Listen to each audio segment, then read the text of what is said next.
আসসালামু আলাইকুম প্রিয় ভাই ও বোনেরা, কেমন আছেন? আলহামদুলিল্লাহ আমি ভালো আছি। এই তো পেঁপে দেখতে পাচ্ছেন, এটা সেই পেঁপে না, ইন্ডিয়া থেকে বীজ আনা পেঁপে। পেঁপে দিয়ে রচনায় লেখা যাবে, তো দেখতে থাকেন। আসলে এই পেঁপে আমার যা যখন অসুস্থ ছিল তখন ইন্ডিয়াতে গেছিল চিকিৎসা করার জন্যে। তখন ডাক্তারে বলছিল পেঁপে খেতে হসপিটালে। ছেলেরা পেঁপে কিনে নিয়ে আসছে, সেই পেঁপে খেয়ে বেডে শুয়ে শুয়ে সে কী বলবো, হাসির কথা, বীজ নিয়ে আসছে ইন্ডিয়া থেকে।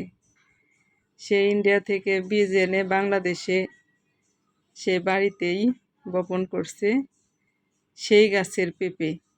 এত পেঁপে ধরছে, পুরা বাড়ি পেঁপের বাগান করে ফেলছে। তো আমার যার জন্য সবাই দোয়া রাখবেন, আর কার কার পেঁপে বীজ লাগবে বলবেন। তো ভালো থাকবেন, সুস্থ থাকবেন, আল্লাহ হাফেজ।